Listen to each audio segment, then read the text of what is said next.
In today's video, I'm going to teach you how to create filters and labels in Todoist. We'll walk through a simple process to help you organize your tasks more effectively.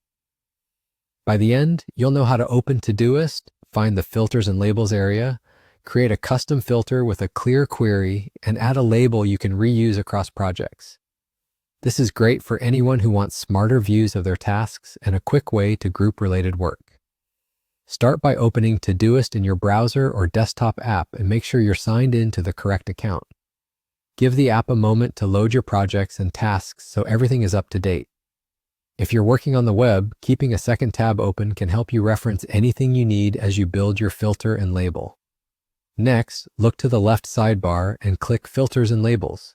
This is the command center for your custom views and tagging system. Click Add Filter. Give your filter a clear, memorable name, something like Priority Today, Team Follow-ups, or Personal Planning. In the query box, define what you want the filter to show. A query is just a set of rules that tells Todoist which tasks to include. For example, you might filter by due date, label, priority, or a combination. Think along the lines of tasks due today, tasks with a specific label, or high priority tasks you don't want to miss.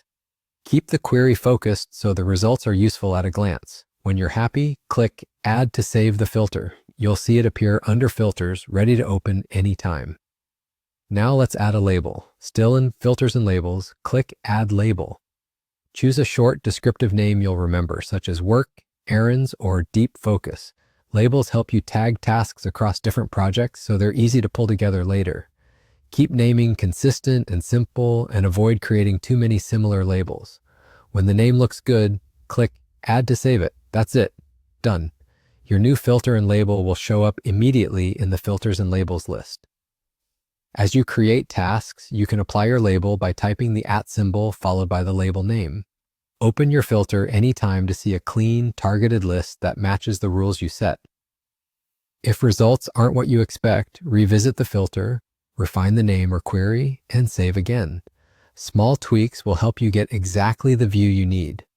With this setup, you'll spend less time searching and more time doing.